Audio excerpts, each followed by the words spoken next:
नमस्कार। और कैसे हैं आप सब?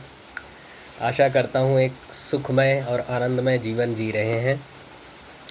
तो आइए आज का अपना विषय प्रारंभ करते हैं। गृहस्थ में बाल बच्चों के भरण पोषण, विवाह आदि को लेकर अनेक चिंताएं होती हैं कि नहीं? होती हैं ना। पर क्या उन चिंताओं से छुटकारा पाया जा सकता है? और पाया जा सकता है तो कैसे?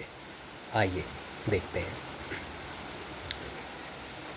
बताते हैं, प्रत्येक प्राणी अपने प्रारब्ध के अनुसार जन्मता है।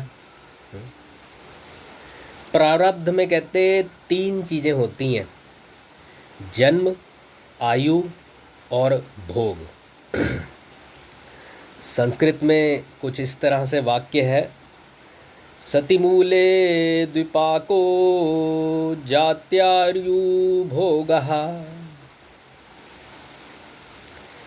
इन तीनों में प्राणी का जन्म तो हो चुका, इंसान जन्म तो ले चुका है।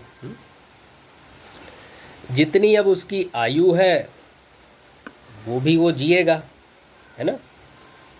उतना तो जिएगा है ना जितनी आयु वो लिखा के लाया है।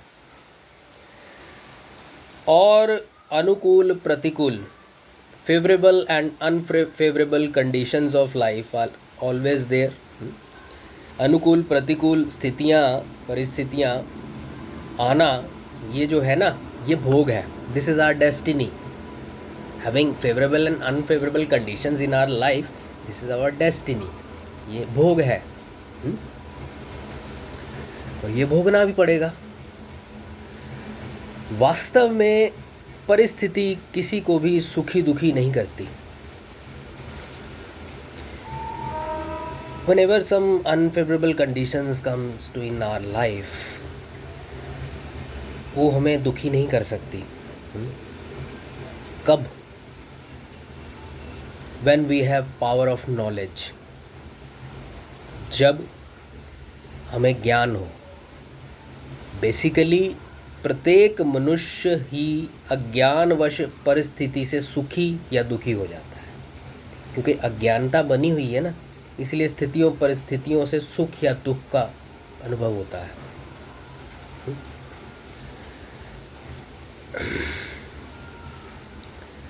अब अगर ज्ञान हो, सुख दुख का अनुभव तो हो सकता है, लेकिन वो हमारे चित्त की शांति को फिर भंग नहीं कर सकती परिस्थितियाँ। अगर ज्ञान हो जाए, ज्ञान होता है इसलिए उसमें हमारे चित्त की जो शांति है वो भी डामाडोल हो जाती है।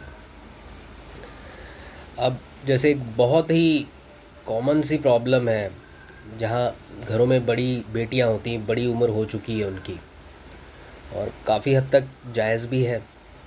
कन्या बड़ी हो जाए तो ऐसी स्थिति में उसके विवाह को लेकर चिंता होती है ना। पर कहते ऐसी चिंता नहीं करनी चाहिए। क्यों? क्योंकि जो कन्या है ना, चाहे वो लड़की है, अपने प्रारब्ध अपने भाग्य को लेकर आई है। उसका भाग्य उसके साथ है, चाहे वो नज़र आए ना आए, पर वो उसके साथ है। अतः उसको अनुकूल या प्रतिकूल परिस्थिति उसके प्रारब्ध के अनुसार ही मिलेगी। Whatever is her destiny, that depends on it. हम नहीं उसमें कुछ कर सकते। तो माता पिता को उसके विवाह के विषय में ये विचार करना कि जहाँ कन्या सुखी रहे वहीं उसको देना है, ये तो कर्तव्य बनता है। पर उसकी चिंता करना वो अज्ञानता है। ऐसा विचार करना माता पिता का कर्तव्य है कि जहाँ कन्या सुखी रहे, अच्छे घर में जाए, ये तो माता पिता का कर्तव्य है। ऐसे किसी को भी थोड़ा कन्यादान किया जा सकता है।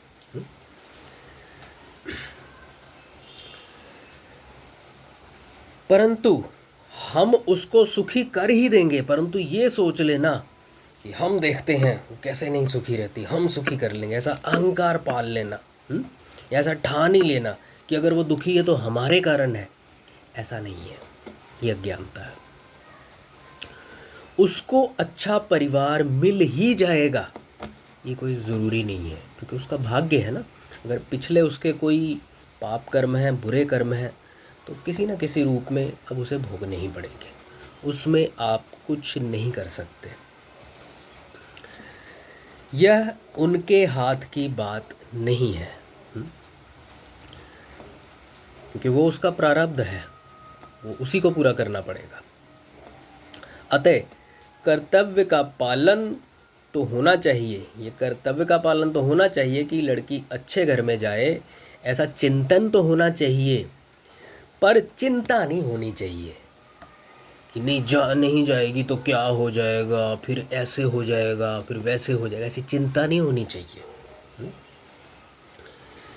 एक चिंता होती है और एक विचार होता है। चिंता होती, दूसरा चिंतन होता है ना। चिंता अज्ञानता और मूर्खता से पैदा होती है? चिंता जो होती है ना, अज्ञान के कारण है, और उससे अंतःकरण मैला होता है, मिलता उससे कुछ नहीं है, कोई सृजनात्मक विकास नहीं होता चिंता करने से।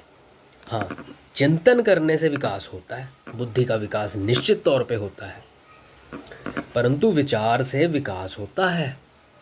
अतः हर एक काम कैसे करना है, ये मेरे को काम मिला, ये मुझे कैसे करना है, ठीक है, या कैसे करना चाहिए,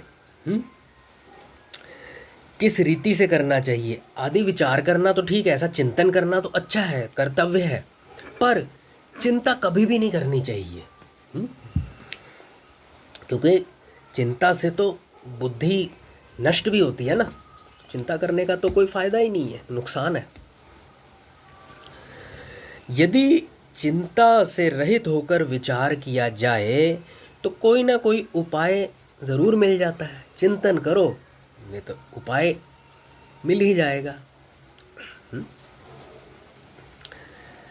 अब आज के विषय को तो हम यहीं विश्राम देते हैं। एक मैं आप सभी से प्रार्थना करना चाहूँगा, ये जो मेरा मिशन है सनातन धर्म के संदेश का प्रचार और प्रसार करने का, देखिए ये तभी सफल हो सकता है अगर मुझे आप सभी का आशीर्वाद मिले।